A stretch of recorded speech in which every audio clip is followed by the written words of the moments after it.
Hey everybody, today's words to live by are: may your own genius inspire and keep you as a blessing to your time and place. And that is from Frank Lloyd Wright. And I'm sure many of you are familiar with Frank Lloyd Wright.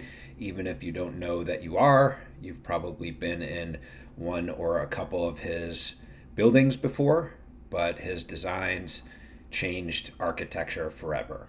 So if you have stepped foot into the Guggenheim Museum in New York, you understand that there's nothing like that building, and there wasn't when he designed it.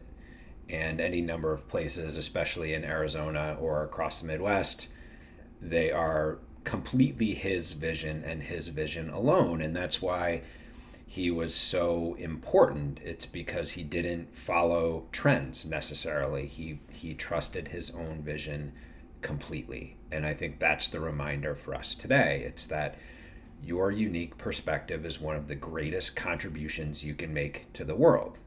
He believed, as do I, that everybody has a spark of genius.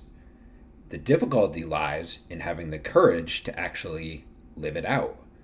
So, why does it take courage and why is it difficult? Because very few people probably see things the way you see them. And so, when you're faced with an army of detractors and people who don't quite understand your perspective, it takes courage in the face of that to move forward. So for me, it's usually manifested in my marketing career, which was 25 years, business opportunities, service opportunities, even. And there are things that nobody sees. I mean, even working as an executive and doing marketing as a chief marketing officer, coming up with campaigns and hooks and angles and ways to sort of describe a product or service weren't always the way that everybody else saw them until we actually did it and put things out into the marketplace. And then the light bulb sort of goes off for some people. But if I hadn't trusted my own vision and my own perspective, none of those things would have happened in a lot of cases. In 2012, I started my own marketing agency and I formed it with the idea of a fully remote digital workforce. So that was 2012, well before 2020 when the COVID pandemic hit and the whole world sort of became familiar with this idea of a remote workforce, right?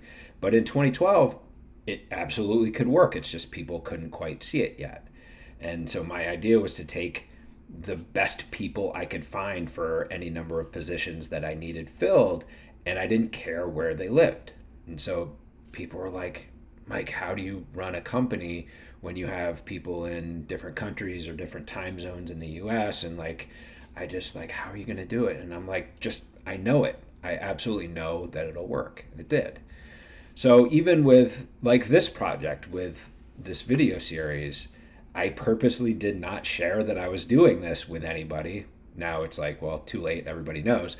But when I initially launched it, I didn't share it with anybody because I knew nobody would get it. Nobody would sort of see exactly what I was doing. And so I would have gotten a lot of people asking why? Why are you doing this? And I would have been because I have to. This is my purpose. This is my meaning. This is sharing things that I've encountered along the way to maybe help one person on any given day. And so the point is this: nobody else has to understand your unique genius. When we bring our talents to life, we become contributors to life, not just participants, or my favorite phrase, armchair quarterbacks. So I would posit to you that your greatest gift to the world is becoming fully yourself. So if you enjoyed this reflection, please like and or subscribe, and I'll see you all again soon.